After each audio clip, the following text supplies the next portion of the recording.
In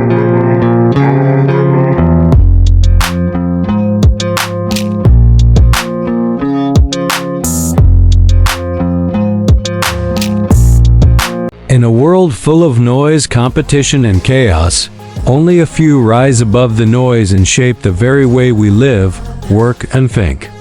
This is Born to Win Legend, where we unfold the real stories of real people who refused to settle, who created their own path and rewrote history. Today, we dive into the journey of one of the most influential minds of our time. A man who didn't just build a company, he built the digital world. This is the story of Bill Gates. Long before the billions, before the headlines, the books, the controversies, the philanthropy, there was a curious little boy named William Henry Gates III. Born on October 28, 1955, in Seattle, Washington. His father was a prominent lawyer. His mother, a strong civic leader. But young Bill wasn't interested in family dinners or small talk. He was obsessed with thinking, with solving, with asking why, and never settling for an easy answer. At age 13, Gates discovered a computer terminal at his school, and that moment flipped a switch inside him. Computers in the 1960s were mysterious, massive, and reserved only for scientists and professionals. But to Gates, they were magic. He would sneak out of class, skip lunch, and spend hours staring at the screen, writing code, debugging, and learning more with every mistake. He met Paul Allen, another boy who shared the same fire. Together, they saw something most adults couldn't: that computers weren't just tools for scientists. One day they'd be in every home, every office, every pocket. By the time Bill entered Harvard University, he had already built software, sold code, and outsmarted some of the brightest minds in tech. But college wasn't his battlefield. While others studied for degrees, Bill was dreaming of revolutions. So when Paul showed him an article about the Altair 8800, one of the first personal computers, they didn't wait.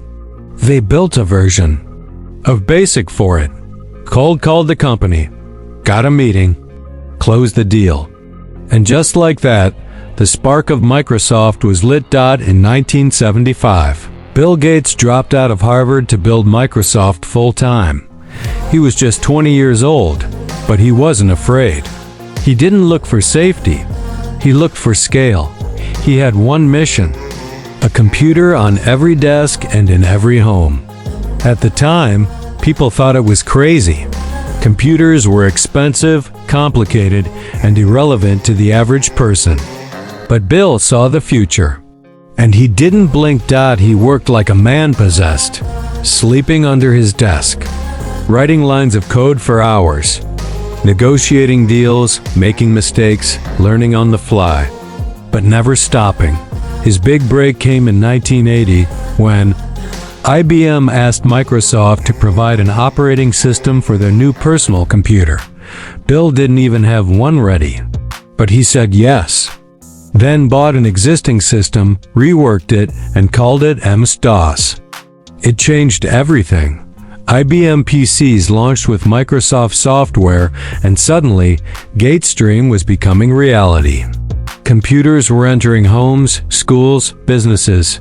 And Microsoft was there, at the center of the digital revolution. He wasn't the loudest CEO.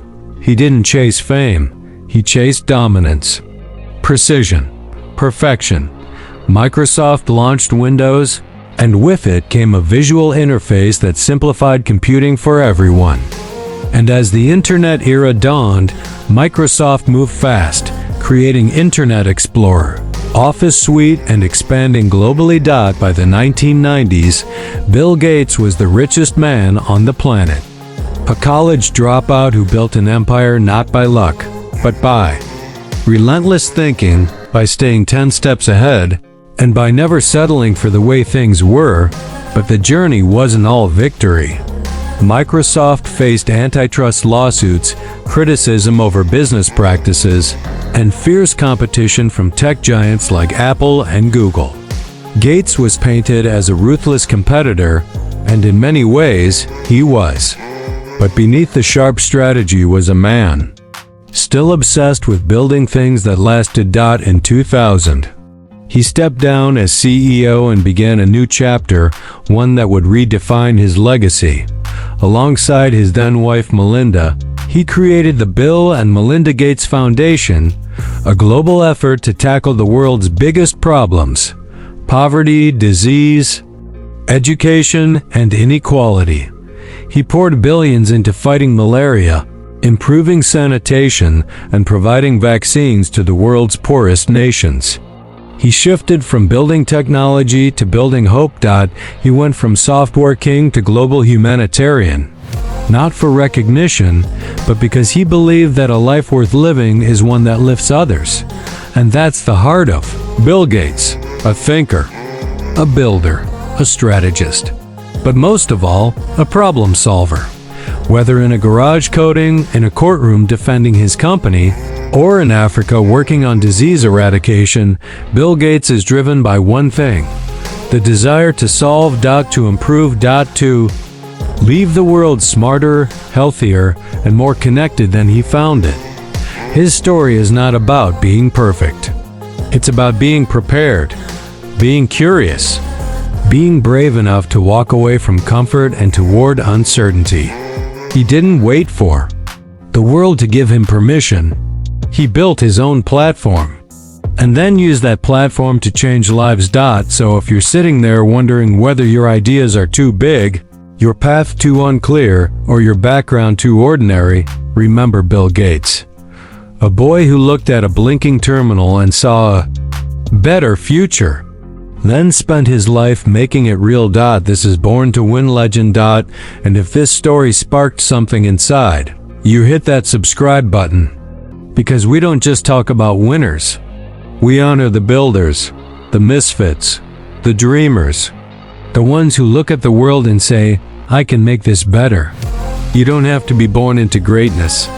You just have to believe in your mind and bet on yourself. You were born to win.